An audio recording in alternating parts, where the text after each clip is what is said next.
What's up? Welcome to episode 2 of How to Make a Knife. I'm your host, Mike from Alpha Blade and Forge. Yeah, Steve from Cutter Fabrications. How we doing, man? How's your week been? Good, man. Good. Productive week for me, man. How about yourself? I see you've been making some cool stuff over there. Sent me a cool This is picture actually... before, actually. Yeah, I got that sitting right next to me. I'll show that in a little bit. I figured you might. Yeah. I'm very happy with that one, man. And It looks cool, man, ran into... Thank you. I ran into some issues. I misdrilled a hole and everything, and I had to redesign the whole thing mid build, which is just a learning lesson. But yep, this is my last week of being able to work on knives full time. Gotcha. You're going back to work now, huh? You electrician. Yeah, damn. So I went out with a bang, though. I did a lot this week. Yeah. That's good, though. Yeah, I saw you put up some posts of some knives there. I gotta say, dude, the polish on that kitchen knife is unreal. How do you get a polish like that? I think we talked a little bit about it last week. I can't remember if we were recording or not, but I started using a die grinder for some of my polishing, and I don't think I have any of the discs here with me now. But I go from assortment of pads. Like you said, man, hand sanding sucks, and I want to get away from it as much as possible. So I start with I use between a 2-inch 2-inch pads on a die grinder, and I go between that, and I use an orbital sander a little bit here and there too. That's not going to be great if you have scale on your stuff, but you can soak it in vinegar overnight, and that'll take the scale off. I've learned that too. So if you haven't been doing that and you get a lot of scale on your stuff because it destroys your belts, soak it in vinegar overnight. If you have patience. And is that only for stainless steel or? No, that's for carbons, mostly carbons. I don't get much of a scale on the stainless steel because I'm wrapping them up in the stainless steel wrap. So your carbons, when you get that scale on them after you're hardening, after you quench, instead of grinding it off and destroying your belts, you can soak it in vinegar overnight. That's interesting. You're right, though. I would not have the patience at all. Once it's done temporary, I'm getting right into it. Yeah, grind that shit off. Yeah, no, I mean you can use a stone too. Like sometimes if I'm in a rush, I'll hit it with my 4.5-inch angle grinder. I'll hit it with a stone just to get some of it off, so I'm not killing my pads. I mean my belts. These things get expensive. Yeah, for sure. No, I heard that vinegar also gets rid of rust. Is that also a thing? Have you ever heard that? It's okay. I mean, you probably have to mix it with some other stuff, I would assume. Okay. All right. Interesting. Well, yeah. I mean, so the die wheel that you're buffering with, is there any chance of throwing it like on a normal buffer wheel? Is that as dangerous or? No, what I'm using, I would have to show you.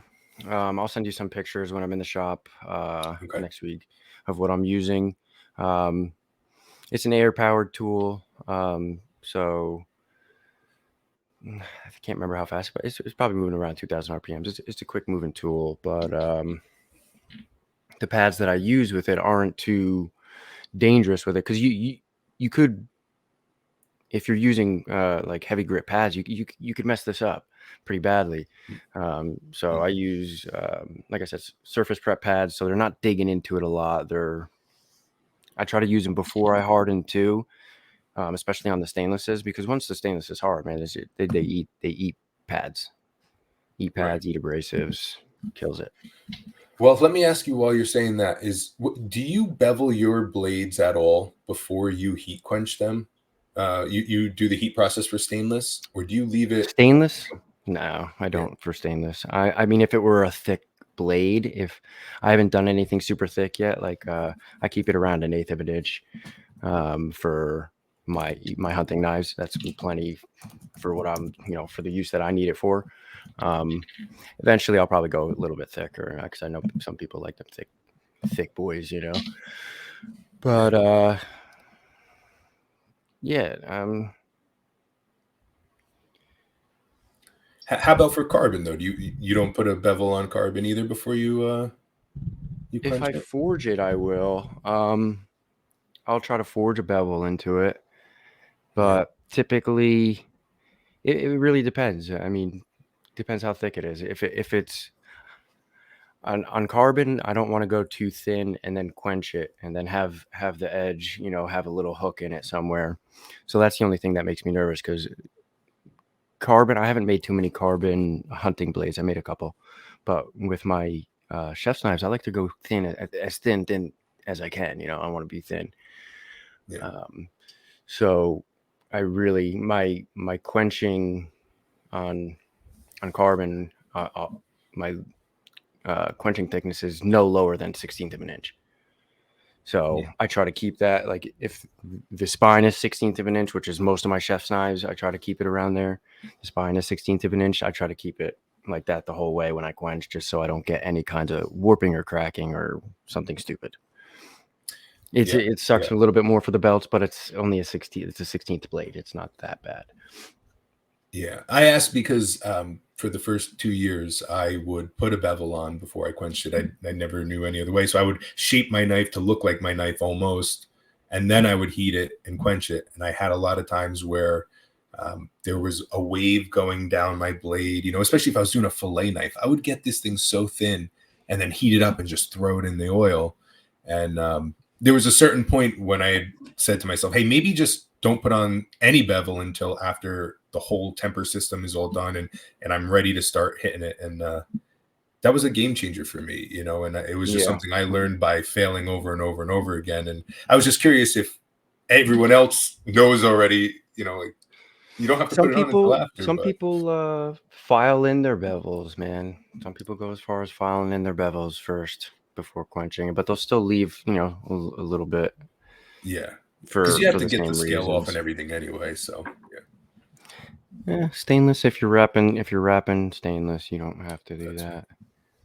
That's I haven't hardened any carbon. I'm excited to, because I do have some carbon I want to do in the oven.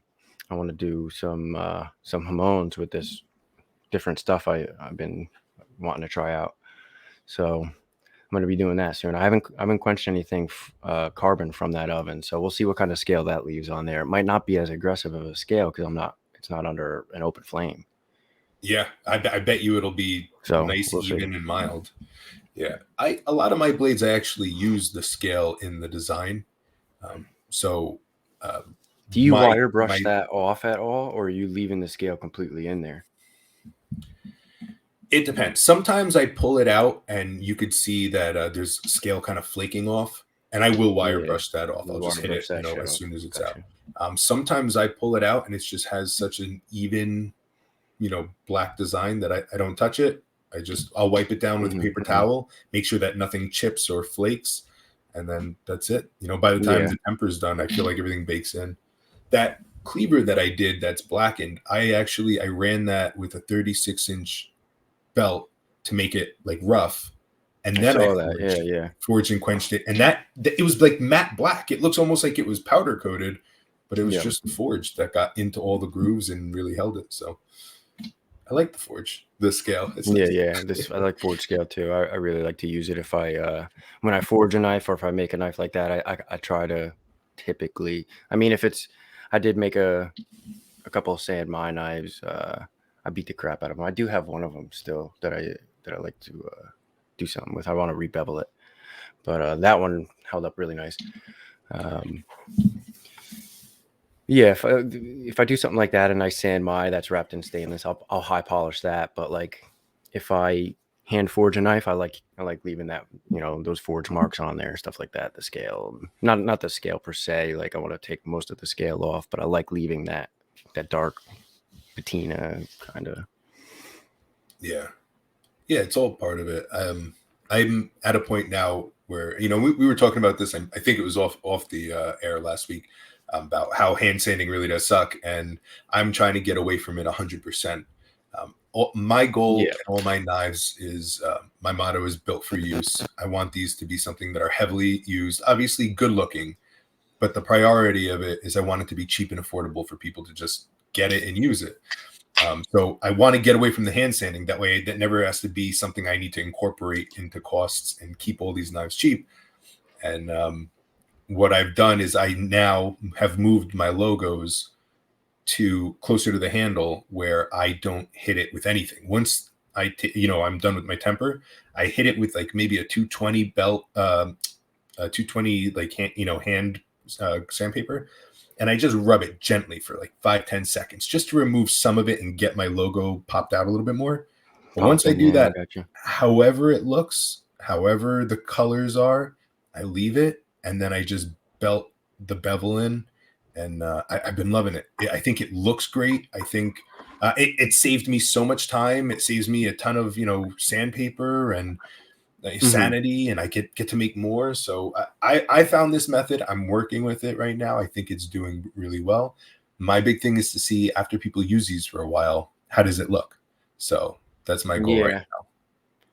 That's one thing I've been looking at trying to figure out is like because I get a lot of these. I mean, sometimes it's the way I stamp it too, but I get a lot of these that don't go full just from me grinding it. And Yes. but yeah, sometimes it happens just from the stamp, just from me holding the stamp not straight.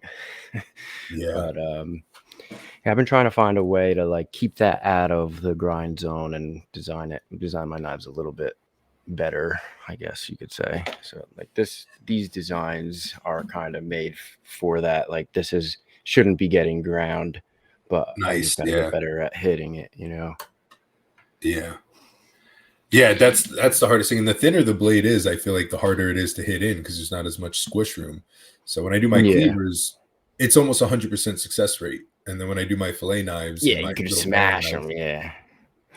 And it'll the spine gets a little bump on it because you hit it too hard. So you have to find this middle ground. And I like it though. I would prefer this than the etching electrically, just because of the aesthetic.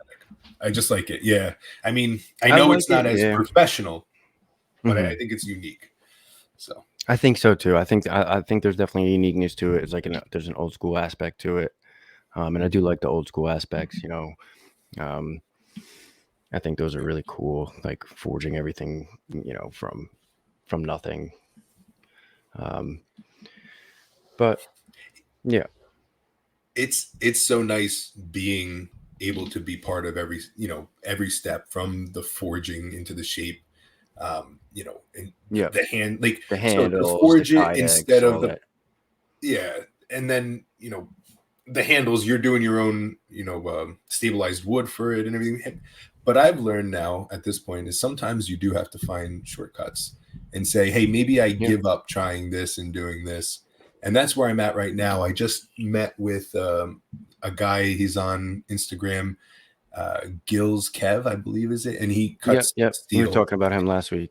Yeah, I follow him now because you were telling me about him. Yeah. Dude, I was fucking wasted last week, so we may cover some of that again. I woke up the next day. I was like, man, I hope that podcast came out good. I was drinking so much that day. Let me go listen to that thing. Make sure I didn't say anything stupid. No, it was good. You held it together. I'm a professional, But so I'm working on that, and I think that'll keep my garage a lot cleaner, and that'll help out a lot. So shortcuts where you can, because I don't think shaping the knife with my tools is gonna make the knife any more special than if I had it cut, and it gives me the time to work on the bevel and everything else easier, which will make a better knife overall. So I think this is a good shortcut for me as long as it's cost effective. So, I mean, hand sanding is just almost not worth it if you're trying to make a quantity of knives. Me, if I'm trying to make like 10 knives at a time, especially when I make a run on these little guys, like I'm doing 10 at a time. I don't want to hand sand 10 knives back to back. Like I'll be dead. Yeah. My forearms. You wake up with the arm falling asleep in the middle of the night, Love that. But no, I also want to maybe consider the where you shake it in the container. Was it like a tumbler, but just like a manual tumbler to kind of, talking about doing like a what's it called? Like a stone washing. Yeah. I've considered that too, but the knives are too big, and I don't think it'll really be that good for the blade. I don't know. No, it's fine. I've done it. I mean, it's not fun. It's not going to hurt Oh, okay. anything, and it's a good test for your blade. I've done it a couple of times actually, but shaking it, you're not going to get shit from it. So my blade. Okay. Don't say anything. You might get in trouble for this. Don't do this to your girl. If you do, buy like a shitty dryer or something. If you're gonna do this a lot, but just to test it out, I was like, oh man, let me throw it in like a big container, tie it all up, wrap it in a big ass blanket or 2 big ass blankets, whatever I did, and I fucking threw it in the dryer, and it came out beautifully. But like, it's a big box of rocks smashing around in your dryer, man. That's ballsy. Yeah, you were dedicated. Yeah, I went for it. Yeah. That's I was ready awesome. to buy a new dryer that day if I failed. Anything, just not the hand sand. But yeah, no, the That's so stonewashing. I mean, like if you do all your soaking it first, get it nice and black, and do a nice stonewash. I think that's a cool look, man. I think it's a really cool look. Yeah. So ferric acid. Do you use gator piss or do you just use the ferric acid? I use I start to etch in the ferric chloride, and I'll do that for a couple of minutes, and then I'll do a nice long soak in instant coffee, actually, like a heavily concentrated, warm instant coffee, and that gets it black every time. Yeah. Now the coffee is what really does it for me. Gets it really nice and black. How long does that black stay on there? How do you protect it? What do you do to preserve it as long as possible? Because it's going to come off. So how do you keep it on there as long as possible for the user? I don't know. I haven't. I mean, I've been working the one I was talking about before, the sand mine knife. I made that nice and black. Same process. And it was, it dulled out, but the black never really came off. You can put a little bit of oil on it, and it'll darken it up. Yeah, it was still not as dark as like the day it came out of the coffee and wiped down and all that stuff, but it never really came off. And I put that thing, I beat that thing up. Yeah. All right. Because I don't have many. I've made 3 Damascus knives, and the first one I did was with normal ferric and the coffee. And then the other 2 that I did was with the gator piss. And both of them came out in the same darkness. And neither of them have been used yet. So this is, this is just the gator piss. And this came out really nice. I've never even tried that stuff, actually. So yeah, so it came out nice. But I know after using and abusing it, it's gonna rub off and whatever. And it'll dull, I think. I mean, if that's what do you use? I mean, I said, dull, I just dull, dull, I cut through bones with it, man. Yeah, it'll dull. Not rub off, just dull. But you're the guy who made it, so that's pretty cool. You can darken it back up whenever you want.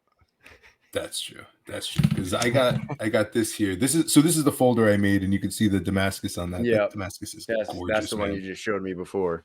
Yeah, cool, and man. Oh, you got liners in there too. I couldn't see that in the picture. Yeah. I can't post it yet. This is actually a present, so until they receive it, this can't get posted. Gotcha. But no one's watching this for sure. So yeah, it's not well, it's also not live too. So yeah, but yeah. So I got that, and I'm trying to think of how to tell them, hey, when you get this, it's okay if it dulls, and maybe this is something you could do to protect it. But there's nothing, right? Just you basically just got to tell them like, hey, man, this is a Damascus steel knife. It's gonna over time wear and create its own patina and basically become its own one of a kind thing. Yeah, basically gotta figure out how to say that in other words. I installed it with all screws, so it can get taken apart and repaired easily, but at the same time, I don't know if that was the best option for the screws. I did it in order to take it apart, but I don't know. Do they unscrew? Should I put thread lock in there? Can you take out I mean, thread lock, yeah, I don't know if you really need. I mean, if they were, I don't know, yeah, possibly. Yeah. Well, we'll see. You know, the You're gonna recipient find is out. a family I member, would so put I'll be able threadlock at to. least on that head bolt where the pivot bolt. I'd probably put threadlock there, but everything else, I don't know. Yeah. You're gonna find out though. Yeah, that's it. You know, we'll see how this goes. This is now my I mean, I third. guess I probably would. I guess I would use a little bit. Just a I little, guess, but definitely on the little. pivot, I probably would. Yeah. Okay. Yeah, I'll just drop a little because I mean, you can crack threadlock, right? It's not like it's cementing it, right? I've It never makes it used it, pretty. so It makes it pretty tight. Yeah, I mean, if it locks that thread, man. it's, it does it works is what I'm trying to say. It works. Right. Okay. Hey, well, we'll see. I won't put it in, and I'll check on it in a month, and I'll see if it's loosened or, Just what's use up it, with yeah, it. man. And Make sure you're using it every day. Pull it out to open boxes, man. Keep opening it and closing it every day if you don't use it, and just see, yeah, keep it in your pocket yeah, and see what loosens up or doesn't. That's yeah. what I do. I like to Here's the test, key. man. Like I Yeah, have. If you could see my room, dude, it's riddled with test knives all over the place. yeah, I like to test man. stuff before I give stuff away. Not give it away, but Yeah, sell it. You know. Or yeah, giving yeah. it away, I'd be like, whatever, dude, it might break. No. Yeah. Well, the other one, the one I made before this, I am actually giving it away. So just because I don't have. I mean, listen, it works beautifully. It locks. It opens. Mhm. I can't until someone's opened it 100 times say, hey, that spring isn't gonna loosen or break, or I need it to get tested. So this one's getting Yeah. sold. But my other two, one I'm using personally, the other one I'm giving away to my buddy who actually bought me the book on folding as a thank you. Oh yeah, yeah. You get the Awesome. first That's one. awesome. Yeah, Super cool. but I got to tell him, I'm like, I need you to use it nonstop. Let me know Yeah. when it fails, Yeah. if it fails, what's going on, how you think, and we'll see what's up. Beat this thing up. Yeah, but this is honestly my favorite part of the knife making is once I figure out generally how to make something, I want to move on to something else new that is that learning experience, that feeling you get when you finished it. And you're like, oh my god, I actually finished it. It actually works the way I needed to. This actually, the first time you did an S grind, and it was like, oh my god, I got it in there, and it Yeah. actually does what it's supposed to do. Like that's my favorite part of this stuff. So today was a big day Yeah. for me getting this all finished. I'm really debating throwing an S grind on this knife.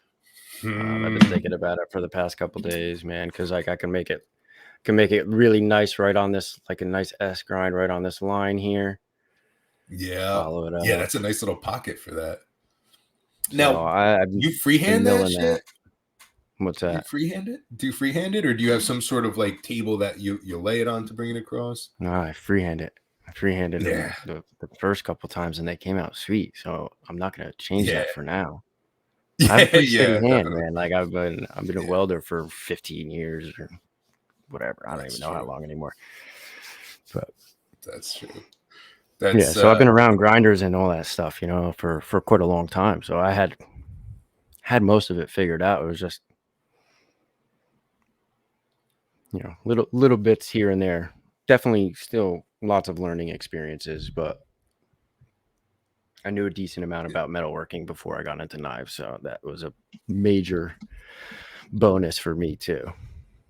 yeah. I have no prior knowledge, honestly. When I first got into this was really my first skilled hobby that I got into. I play Magic the Gathering other than this as my hobby, and I work Yeah. construction, so I use tools. I know how to do safety. I understand that Yeah, stuff. yeah. In terms of, machine work and, fine finishes, this has all been new to me, and it's been fun. I've been having a blast with it, but my I got a confidence question isn't for you. quite like yours. You Hit ever me. think about you ever work with milling machines or anything like that? Never in my life. No, I've never even been around one. No. Because that's something I've been milling around too, like maybe getting into some machining some knives. So, Yeah. but I don't know. That's not going to happen. If it does happen, it's not going to happen now. I like Now, what I'm doing. I want to keep where I'm at. when you say that, do you mean get yourself a machine and start cutting your own, or subcontract it out to someone with a machine, and like you design it up and you get them all cut up from them. No. I would. I'm a machinist. Like I did years of working with Bridgeports, like manual machining, manual machines, lathes, and Bridgeports and milling machines, all that stuff. So I would buy probably like a mini lathe and do it all myself. With a mini lathe, I could probably make all, like for my folders at least. That's something I've been thinking about, because I don't have my folder here. Actually, it's in the car. It's not my folder. The one that I carry every day is made by Brian Brown Knives. Check him out. He's pretty cool. He makes some nice stuff. But if I'm gonna do the folder route and do, blades with bearings and all that stuff, if I'm gonna make, I got to put the race in there and all that. So if I'm gonna do that, might as well have a machine. But that's down the road. For now, I'm gonna design a folder this year that probably I don't know. I do have access to a machine at work too, so I might make one of each. I might make one that's machined that I could put bearings in, and I might make one, at the home shop that I can put brass washers in and just have it glide on that. Yeah, it's hard to do the folders if you are limited with your tools. My folders, honestly, when I first decided to make a folder, it was just a friction folder. It was just steel folded around and then, pressure held, and it worked out okay. But everyone I showed was like, okay, that's not impressive though, because no one's going to actually carry that. And that's when my buddy sent me the slip joint folder. I mean, it is, and honestly, I love it. I wish I had it with me. I just don't want to get up, keep on running up to get knives. But my friction folder, I love it. I use it every day. It's my knife that I carry with me in the garage. It's always on my little shop here. Knife. Yeah, it's my shop knife, and I love it. And but I can't see myself doing anything other than the slip joint in my setup. I don't think I have the technology to do it, because you wouldn't try like a locking one. I mean, like the one I showed even last week. You could do all that stuff with file. You know what I mean? That's all file work. Yeah, I guess I can, for sure. I can. It's just I bet I got to give myself time. Bearings. Yeah, I have this like saying lately in my life of everything all at once, where I find myself just trying to do everything all at once. And I have to keep on reminding myself, like, hey, you just started slip joints, finish slip joints. Hey, you just, because I've got a million, like I said, I've got a million hobbies. Magic is something I do. I have a magic podcast. I meet up weekly to play it. I've got kids at work. I find myself just spreading myself so thin, and sometimes I just got to breathe. Yeah. I'm the same way, man. I got too many hobbies, man, between hunting, jiu-jitsu, fucking Jesus, man. I don't know, making knives. I got too much shit going on. I wouldn't even say too much. It's just a lot. I got and it's all good shit. It's all positive stuff. It's just it's all positive stuff. There's worse stuff I could be doing with my time. So it's not like no, I'm not mad about it, but how many knife makers do you think are part-time like us, where it's obviously it can be a job, a profession, a business, but how many of them are just doing it part-time? I think it's got to be at least 80-90%, right? Like, I mean, there's got to be maybe 10% that are, because I'll follow, like, there's a lot of good knife making. I mean, there's this one I've been following for a long time, and I thought, I can't remember his name off the top of my head, but I thought this guy was full-time for, the whole time I was following him, and he just quit his job recently to go full-time. I'm like, what the fuck? Like, good for him, I guess, but I know some of my favorite knife makers that I follow. Every once in a while, they're using their knife in their kitchen, and I see their kitchen, and I'm like, they're not rich, man. Damn it. So I don't think that there's really money in knife making. I think if you are going to do this, you need to accept the fact that, unless you are. No, I wouldn't say that. I wouldn't say that there's no money in it. There's definitely money in it. It's just you're one guy. You can't. I mean, you're not going to be benchmade. You know what I mean? You're not going to have 50 people making your knives. You're one person. You're making the knife start to finish. Yeah. so it has your name on it. You know what I mean? Yeah. You're never gonna get rich that way, like, but Right. you're For gonna sure. you'll put food on the table. You'll put food on the table for sure. Yeah.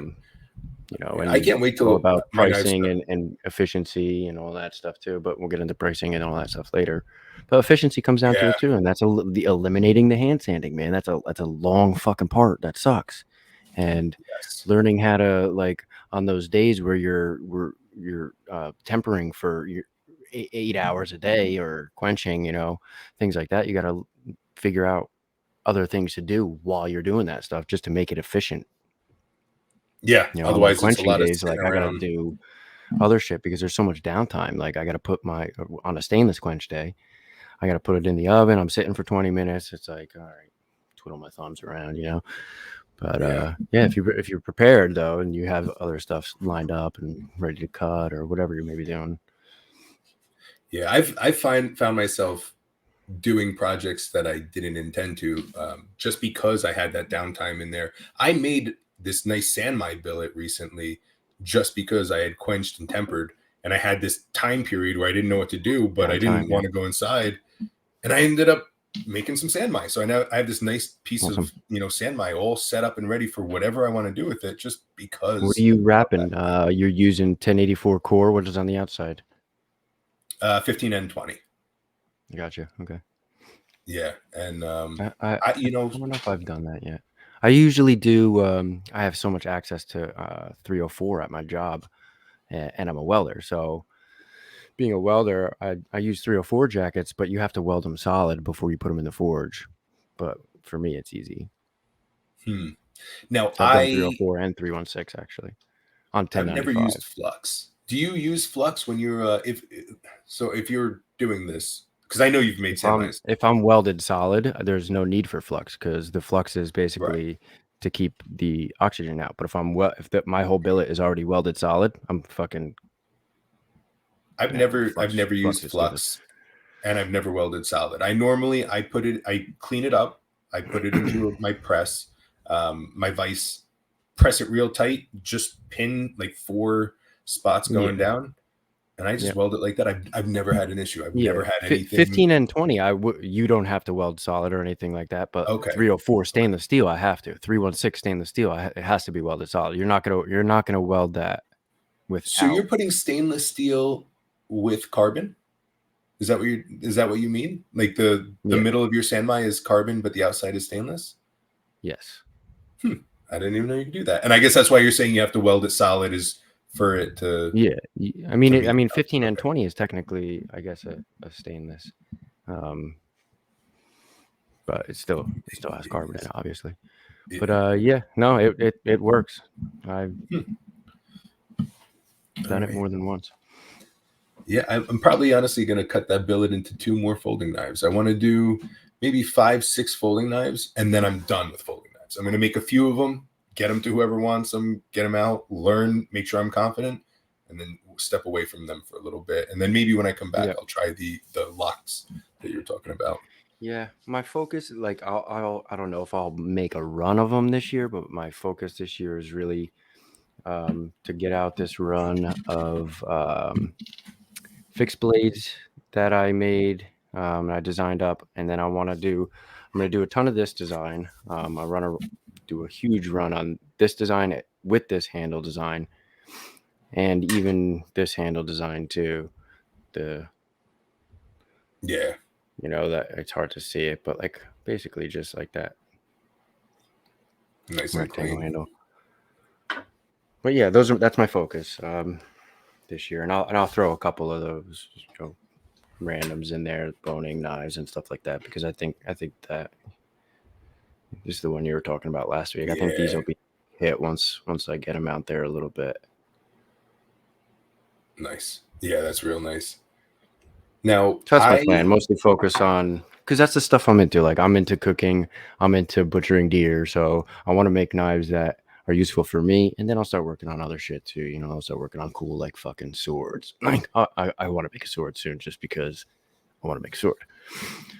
But yeah, that'll be I made a down the road. machete. Yeah, I know you should.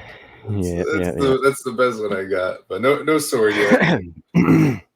No, I want to make a full-blown sword, double bevel. But I'm gonna probably start. I'll probably start with a dagger. I'll make a dagger first. There we go. Yeah. Yeah, nice. Maybe I'll make a nice boot knife or something stupid, but not stupid. Yeah. Yeah. Well, it's fun and unique. Yeah, I made the throwing knife. Where is that guy? He's right here. My throwing knife was probably a fun little project that is, I don't know who's ever going to buy this. I don't know what I'm doing with it, but well balanced, throws great, and nice and rough looking. You show it off. If nobody buys it, who cares? Yeah. So I have a knife show. I went to my first knife show. That was my first show I've ever professionally sold knives at with my company last year in September. It was at Lehigh Valley Knife Show. I have it this year in April, on April 13th and 14th. I'm going to be getting 2 tables. I'm going to have my whole display. Everything's going to be there. I'm going to try to sell out as much as I can. So I'm making inventory until then, and I'm going to just kind of give them away, which not so much to where it fucks all the other knife makers around me. And I want to make some profit, but I want to make sure that they're priced at a spot where when people are walking around, they're like, I can't afford a $600 knife. The economy's rough. But I want to get a special knife. And I want to have an array of some really wild, exotic, silly, and also useful things, and give people an opportunity. The exotic stuff is cool to have because it just gets people to stop. Having something big and cool looking like that machete or whatever, that's cool shit to have. Exactly like that, man. Like your bone saw, like things like that are cool to have and show off, just to get people to stop at your booth. Yeah. It is. And, what I learned too is if you're going to a knife show, you already have a nice kitchen knife. You didn't go to this show not knowing anything about knives. So you already have a nice kitchen knife. You probably already have a pocket knife that you love. And if you're not going there to buy specific names or anything, you're just browsing, you're looking for something a little different than what's going to be offered. So that's what I learned last year. Was the knives I thought were going to be wanted, people already had. It was the weird stuff, like that weird fillet knife I had, or, the cleaver that, was a little ridiculous. That's what people wanted. So this year I set up at least a dozen knives that are one of a kind, a little different, maybe, oversized, shaped like something, just so there's as many opportunities for someone to just stop at the table and say, I haven't seen that before. Or, that's not, the typical. And that's cool. That's what I'm shooting for this year. And then obviously I'll have some of the basic stuff there for while you're there. Do you want a paring knife? Do you want a steak knife set? Do you want, a chef's knife? And I don't do 8-inch chef knives. I'd rather have a bigger handle. So my knives end up being like 7.5 inches. I'm missing half an inch. Story of my life. But I realized it's only 7.5. But so that's what I'm going for. I'm excited for the knife show. I would love to get to a knife show with you. What's your measurements? Are you doing 8? I'll tell you. This one I could tell. I mean, it fits in my hand, so. Yeah. But we'll see what the length is. Well, the blade is 8. My handles end up normally being like 5.5 inches. I give a nice area for a handle. I want a roomy handle. Yeah, this blade is 6.5. Okay. Yeah. The entire handle, 5 inches. Yeah. Tip to tip. Yeah. Over here, great podcast stuff. We're over here measuring knives. Yeah. So about 7.5 inches. This is the one. Isn't it crazy just how many knives you have laying around all the fucking time? Oh my god, dude. Oh my god. Yeah. Fucking pile of them, man. I'm not mad about it, but no. Like I got this little thing laying over here that's been laying here. I got designed for a little skinning knife. Ooh, nice. And I designed this because I have a bunch of tiny little pieces, and I was like, oh, they're big enough to do about that. Yeah. So I designed them like that. I'm going to make this one, and I'm going to skin a deer with it this year. Nice. And we're going to see how it goes.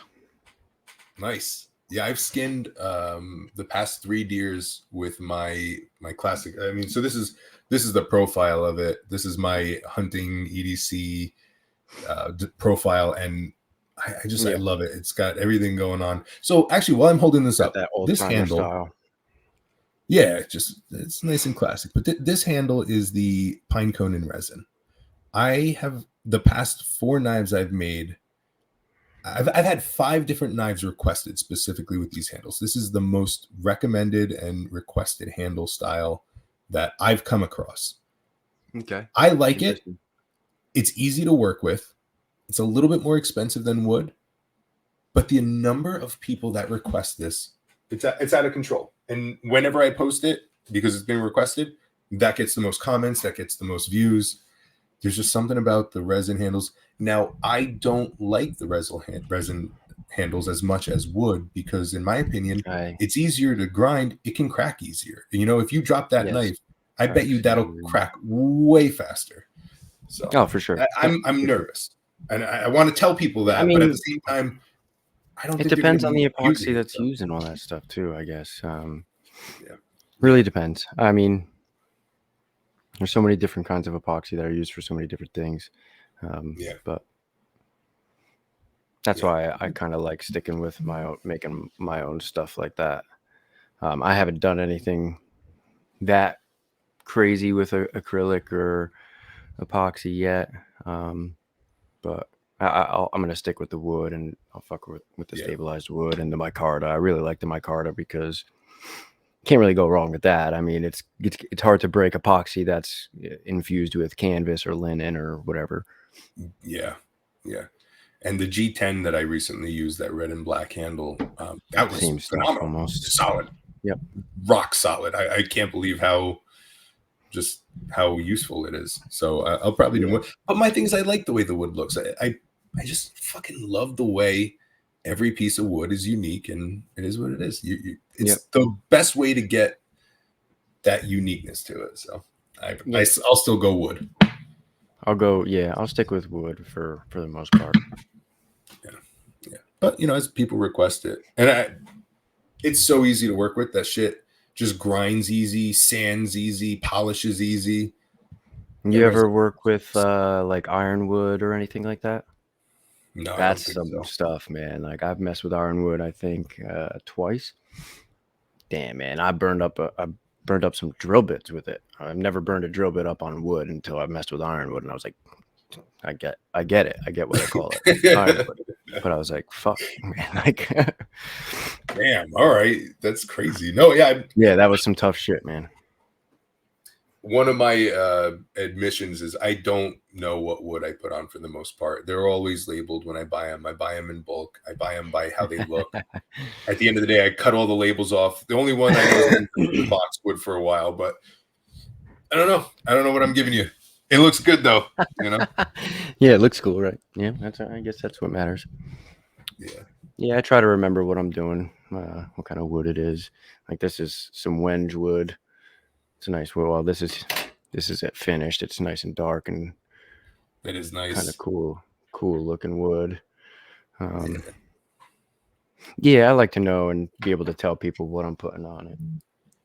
Yeah, but I use a lot of wenge just because I like it. It's a nice dark wood.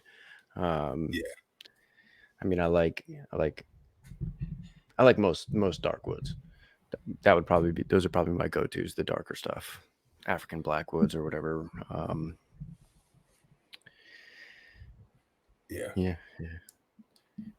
like when there's a high contrast in them. Like there's me too. That's why I like the dark woods, because the blade, if you're putting like that brushed finish in it, it's still nice and shiny. And those dark woods, I feel like make that blade pop. Yeah, absolutely. Hey, when you mail out knives to customers, how do you package it? What do you like? Okay, it's a kitchen knife, so you're not necessarily making a sheath with it right away. How are you going to package it, and how do you send it out? I send it out in one of these. So if I'm actually sending this out tomorrow. So I'm just going to throw it in this leather case. Goes in here. I don't try not to cut myself showing it to you. But I'm going to put it here in this leather case. zip it up, and then I'll ship it off in just like your regular USPS box. You know, Yeah. throw this in a USPS box. I want to get my own box that's got like, I don't know if I'm going to put that logo on it or, you know, my SCCK Steve Cutter Custom Knives logo on it. But I would like to get to eventually, probably this year, especially if I'm going to try to push out some quantity this year, just get like my own box with a stamp on it, especially that they'd be made to fit, you know, fit this case in it perfectly. And I even got a smaller ones for the small knives too. And I think it's just a nice presentation, you know what I mean? Like, open it up and you got a nice knife in there. It has a nice little case. It's got, you can't really tell, but it's got some fur in there and that's really fake nice. leather. But I've been seeing a lot of that, man. And I just checked into getting myself custom bags like that, and I don't have the money for it yet, but I do plan on eventually. Like you had said, the bags aren't custom. They don't have my logo on it or anything. That would be cool. But this year, I think like, so I'm gonna do some custom stuff. Like I said, the boxes are something I want to look into because I feel like that would be cheap and easy, and maybe a couple other things like stickers. Obviously, probably try to get some stickers into some boxes this year and get some other things. Yeah, there you go. Exactly. Yeah, things like that. And I want to get a little bit of merch this year instead of just, you know, just knives. Get a couple hats. Go to more shows. Sure.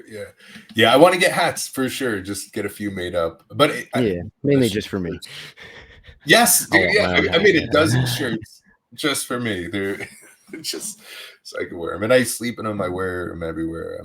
I made them for my kids. My poor wife wears my sweatshirt. They got the gear, but hats are next. You're right. Hey, do you wear a respirator 24/7 when you're working in there? Man, no, not at all. I should definitely get better. Oh no. I need to get better at wearing a respirator, like, at all. There's a lot of times I'm just grinding knives and I'm like, whatever. I do put a bucket of water under the grinder and things like that, but a lot of times too, like, I'm outside. I do a lot of my work outside, so I got the breeze blowing by, and that's not really an excuse either. You know, I'm still close contact with all that dust, but that is something I do probably have to get better at. Yeah, I've been wearing mine religiously lately, and I just wonder, you know, do I upgrade to a different setup? Because it sucks. You can't drink beer when you're wearing a respirator, you know, and I don't even know what I'm doing. So I don't know. I'll keep wearing it. I know I have to, and I've gotten a good habit of it. But I keep thinking, do I upgrade my respirator? Do I, you know, is the what one are you I have wearing right now? It's the cheap 3M with like the two pink pads on either side. You know, it should be more than enough. I wouldn't call that cheap. It's tight to your face here, right? Yeah. Oh yeah. Yeah, that's catching a lot of shit, dude. Like you're when I blow my nose, there's no problem with that at all. Yeah, blow my nose clean. You know, if I don't wear it and I'm in there for an hour or two, when I blow my nose, you know it's coming out shiny and black. Yeah. But when I wear just a normal day at work for me, and like every day. Yeah. I don't know, man. I'm afraid of it. I breathe sheetrock dust in constantly, but the steel dust just makes me nervous. I don't know. Steel isn't as easy to just clump up and get out. So. Yeah, you should definitely not want to breathe that in at all. Yeah. For sure. Do as I say, not as I do. Yeah. Well, so this is episode 2, man. We did it. We actually came back for the second one, which is awesome. Moving forwards, I don't really know where you want to take this podcast. Ultimately, this is, you know, how to make a knife. This is us figuring it out. There's some topics we want to do. I know these past 2 episodes, we're just kind of, you know, talking, letting everyone get to know us, what we do, what our company is, where we're at, what we're looking for, our goals. The next episode, maybe we'll figure out a good path moving forwards. But before we move on for the future of this podcast, I do want to know for you personally as a knife maker, where do you see yourself in the next 5 years realistically, and then ideally?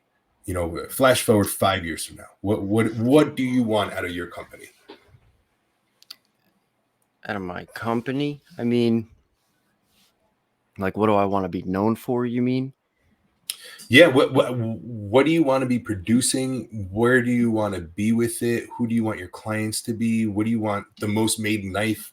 Like, just what's the trajectory you see being your path? I mean, that's a hard thing. That's a hard thing to really say now because I don't know exactly which knives I like best to make. I mean, I love making chef's knives because they're just cool. They're fun to make for me. But yeah, I don't know. I don't have an answer for that yet. Like, yeah, I definitely want to be. Eventually, the goal is to be a full-time knife maker. Possibly just doing some other stuff on the side, teaching welding, like at a vocational school, something like that. But with the knife business, yeah, man, I don't know what my final product is going to be yet, I should say. It's definitely going to be focused around the things that I like I said earlier, which is obviously the cooking and the hunting and the outdoor stuff. So they're definitely going to be mostly focused around that, I think, for my end game. So probably mostly chef's knives and folders. I'll try to be getting into folders, like I said, this year. So that's the route I'd like to go. Chef's knives and folders would probably be my ideal end game. Nice. Two very useful things. My favorite thing about the chef's knives, because I also started by making mainly hunting knives and, you know, cleavers and everything like this. And kitchen knives and stuff. Yeah, I found a lot of people really asking for kitchen knives, and I found myself enjoying kitchen knives the most because it's something that people use every day. And there's a real connection for it. Now, I know hunters. I don't know too many hunters as avid as you. I don't know too many people that carry a fixed blade on them 24/7 besides myself. So there's a limit out there, but there's not too many. Right. But everybody's got to eat that dinner. Everyone wants that chicken cutlet, you know? So yeah, I've realized that the chef's knife is, and everyone wants a different knife. Like my wife's favorite knife is a paring knife, which blows my mind. She loves that paring knife and the veggie knife. But like for me personally, my favorite is actually this style knife. Something, you know, kind of like a chef's knife, but what would you call that? It's not popular. I would call it a chef's knife. It's just a different profile, but at the end of the day, it ends up being a chef's knife just with a different spine, in my opinion. Yep. Gotcha. I think it's I saw that meat. That knife you made for Gil Kev. That what was it? Was that that meat knife? Yeah, the carving knife. Oh man, I like that. Yeah. I've never made anything that thin. It was 13-inch blade and then 5.5-inch handle. So it ended up being really long. I did it out of the 0.06 steel, so it was super thin. Perfectly straight. I was so happy. It was dead straight, which I wasn't 1084. Sure. 1084. Yep. And awesome. It was the thinnest knife I ever made. The bend in it was unbelievable. You know, even before I tempered it, I was just kind of bending it, which I don't know how much you're supposed to do that, but you know, right out of the quench, I looked at it, I just started wiggling it, and it moved beautifully. And you know, after the temper, out of the quench, yeah, you probably should be right out of the quench. I just dude, man, that makes my skin crawl. Yeah, dude, temper that. I know, dude. Have you broken a blade? Have you broken a blade doing that yet? What, pulling it out of the quench and fucking with it? Yeah. No. I dropped one and broke it. I temper them first. I've purposely broken some blades like after the temper and that shit. But okay, yeah, no, I lost the cleaver once. It was fresh out of the quench. Then I dropped it. It just hit the thing, and I had this aggressive point coming down at the bottom, and just a crack came in it. So I've been pretty lucky that way. That everything I've quenched has stayed together until has gotten through the temper at least. And then I beat the fuck out of it or whatever I may do from there. Yeah, I had a blade crack on me once. So when I first started, I had no temperature gauge. I never got taught. Again, as this goes on, When I you guys first started, I realize, did it by color, dude. yeah, but I didn't Everything know was what color. color. Because you watch a video and on YouTube, every color burns different. It depends on how, how dark the shop is, what camera's going on. So I Yeah, thought you watching a needed to video. get it glowing yellow, fucking right as hot as it could go. And then you just dump it into oil. Did not get to the point yet that you're supposed to have oil that's about 100 degrees to 130 degrees, like heated up oil. And it was wintertime and I had the oil had to be 25, 30 degrees. And I just threw this screaming hot blade into it. And as soon as I pulled it out, White just hot ting! steel. Yeah, and just right in the center, just broke it right in half. It was unbelievable. And I might have even reached out to you after that and been like, hey, what am I supposed to do with this quench system? What am I doing here? What did I do wrong here? I think you just warmed up the oil is all you did there and ruined the blade. Yeah. But Yeah. But hey, it was ready for the next one to fuck up. yeah. Forged in Fire ruined it for me because that was my main information. And I thought you're supposed to, again, get it flaming hot, throw it in, this ball of fire comes up and, you fucking wipe it off your brow. The fire, seeing the fire come up is a bad thing. Yeah. Not a bad, I wouldn't say it's a bad thing, but you don't really want to see that. No, you want to stick it in your oil and you want to keep it in that oil. Like you could swirl it around in that oil, but you shouldn't be doing a lot of the guys on that show will do this stuff. Dip it in and quickly dip it out, dip it in. And now just stick it in, man. And leave it in there and maybe twirl it around if you want. But just leave it in there. Yeah, the fireball is cool for camera effect and everything, but yeah, let's get away from that. Let's just do it right. Yeah, for sure. There were a few times in the beginning when I didn't have a fireball come out, and I was like, I fucked it up. probably did it right perfectly. Yeah, dude. I never had a requench a blade though. Every time I've pulled it out. Did you ever use the magnet? Yes, in the beginning I used to use the magnet, and once it demagnetized, I would get it, significantly hotter than that. Where I learned now. Would you? Okay. Yeah. No, yeah, I'd be like, okay, we're halfway there. This is like the first year when I was learning it. But, I remember hitting it with the magnet and being like, okay, halfway, let's keep going. All right, let's put it in for 10 more minutes. yeah. Now I know a nice red cherry, just a nice strong glow. Yeah. Yep. A nice dark red. Yeah. How do you heat your oil up? I just heat up a regular piece of steel and I dunk it in there real quick, and that's about it. And that's always been good enough. Get a piece of red hot, little piece of steel, and I just stick it in there, take it out, and that's always been good enough for me. Yes. Yeah, I have a little heat gun now, and I always make sure that I'm at least 100 degrees now. Okay, yeah, I don't mess with any heat guns or any temperature gauges. Yeah. The only temperature gauge I use is on the oven, the heat treating oven that I got. Yeah, which is so nice. I can't wait to get one. That one day, that'll be my next big purchase. My variable speed grinder was one for this year. Next year I'll get a kiln. Yeah, that's a nice piece. I can't wait to come over and check that thing out too. Oh my god, dude, it was fucking smoking the other day. I'm fucking grinding, and I know where the motor smoke starts coming out of it. I'm fucking having a heart attack. Right where the motor comes out to the wheel to get the belts. Smoke's fucking billowing out, and I thought I fucked something up. So I'm standing there ready to start taking it apart and undoing bolts, and I just stuck my finger in there, and it was just a little pile of wood that had caught, so thank God it wasn't my machine. But there was a good fucking minute. I even took a video of it smoking, just like this is my fucking life right now. Shit. But yeah, just a little pocket of wood dust that was hidden in there. So thank God. That scared me.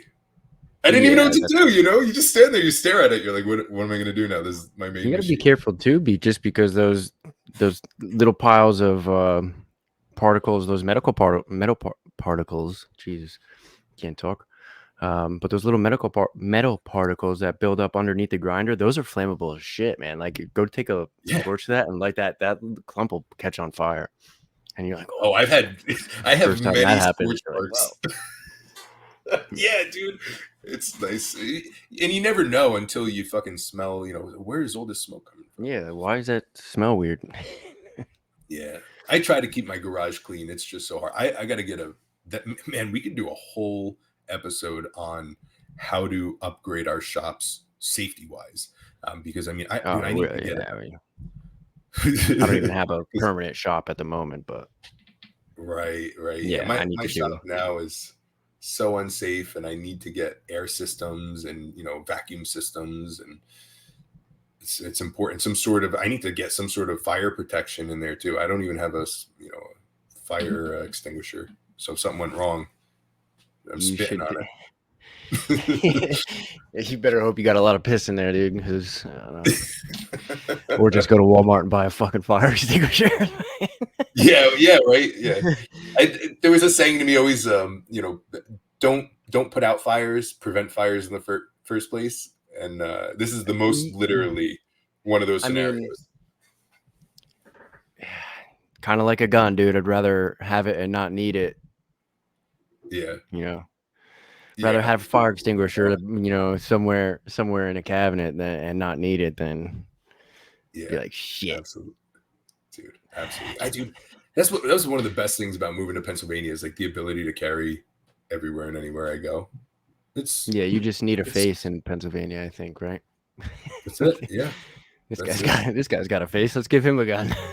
Yeah, I remember when I went to go sign for my concealed, and I said to them, I'm like, okay, so what do I got to do? Do I need to register my handgun? They goes, you bought it legally? I said, yeah.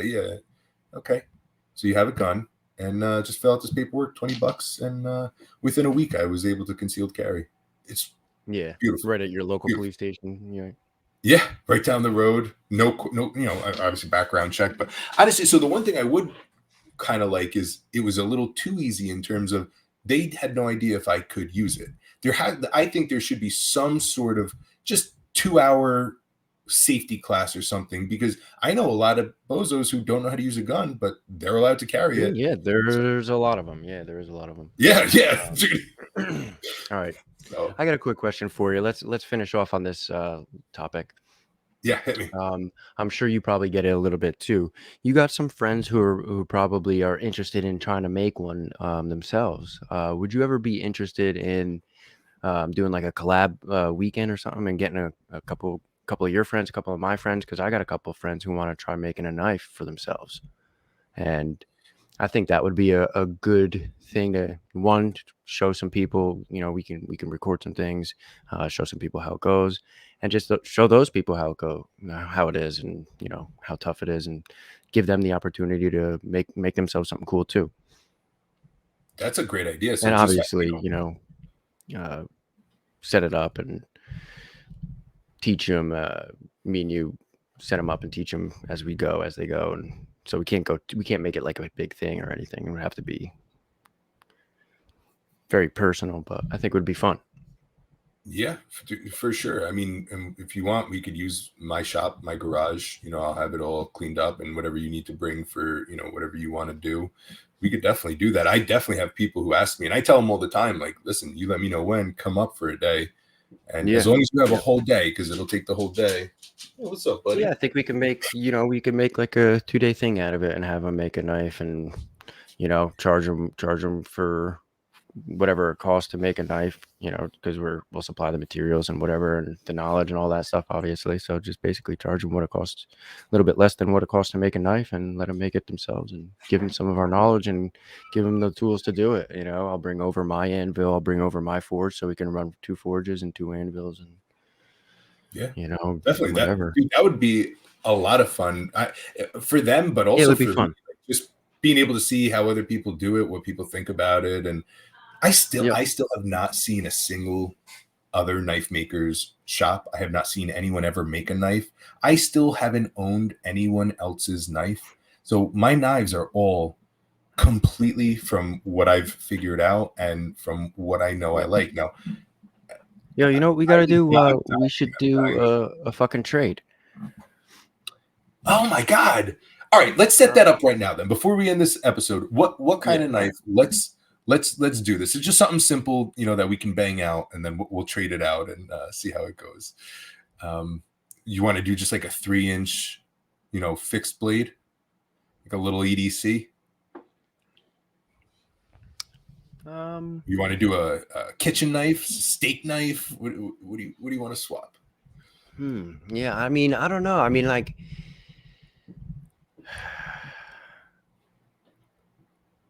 maybe kitchen. Let's do kitchen. Kitchen? Okay. All right, Yeah, definitely. you surprise me with whatever kitchen knife, and I'll surprise you with whatever kitchen knife.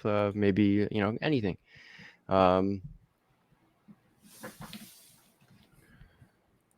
Unless you want to go specific. No, let's just do that. So you make me your whatever kitchen knife you like.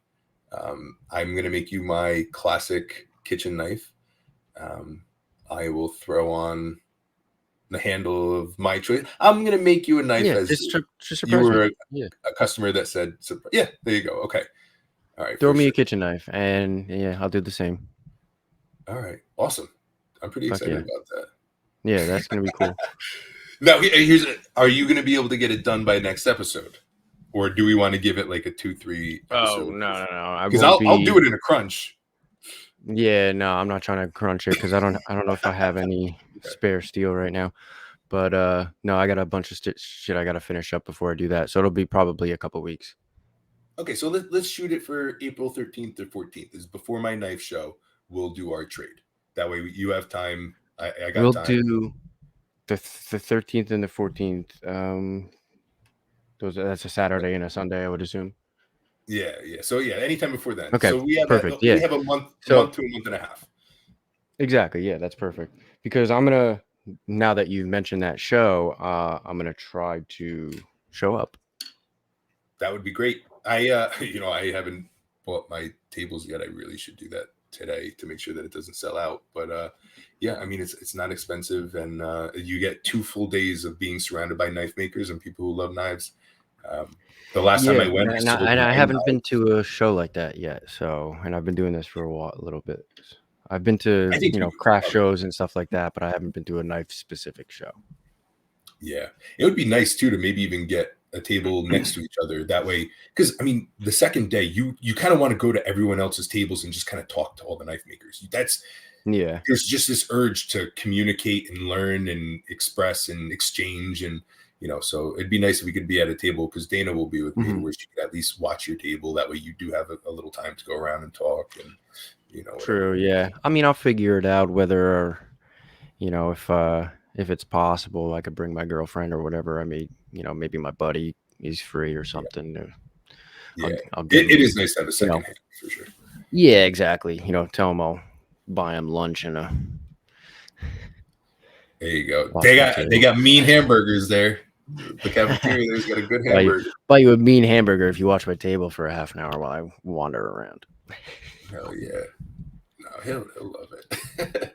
It's a good Yeah, time. no, I'll definitely gonna be looking into that probably as soon as we sign off of here. Okay, cool. Yeah, for sure. And they have, if you can't make the April one, they will have another one in September, and I'll be going to that one Man, too. So I know, they right in they hunting seasons. they really fuck me on these seasons, on these times, man. Right in the middle. April one is right in the middle of turkey season, and then September opening of deer season, man. Like, Yeah, don't mine they know doesn't that open most of yet these though. knife makers are probably hunters and shit too? Like, I'll tell you, man, not a lot of hunting. What I noticed the really. most was it's fine end kitchen knives, like the 1800 Damascus, the high Higher end stuff. kitchen knives, and then folders. There's just so many folders at this show. Is That's why there? I found myself last year a little trying to find where my niche is going to be, because I don't have either of those. Gotcha. Yeah. That'll be cool, man. I'm excited for that. Yeah, even worst comes worst, you can't fucking make it. I'll still send you a million videos and pictures, because I'm I mean, gonna I'll I'm make gonna some content there I'm too. gonna figure it out. I'm gonna make it because it's something I need to do. It's turkey season comes I've been to I've killed plenty of turkeys. I've never been to a knife show yet, and I make the shit. So it's about Fuck time yeah! I Oh, go to one. awesome! So I'm gonna make sure I go. Yeah, and it's Lehigh Valley. It's not that far from me, so it's a good one to go to. Yeah, dude, it's definitely doable. And then afterwards, we'll grab some food, and if you even want to crash at my place for the night, to get into Sunday, you're more than welcome to. I mean, I'm not that much closer than you are, but whatever we got to do, that'd be awesome if you figure it show out, up. man. I'll figure it out. If I get a room for a night, I'll get a room for a night. It's gonna be fucking an extra $50. Yeah. All right. Well, that sounds good, man. Listen, it was good talking to you this week. I'm glad we kind of got through all the introductory stuff of just kind of the few things that me and you have been dying to bounce off each other for a while. So moving forward to episode 3 and such, we'll start structuring it a little more and having a main topic going with more of a plan. Into. Yeah. But until then, man, listen, keep making knives and stay safe. I will see you next week. Hell yeah, man. See you next week. Take it easy.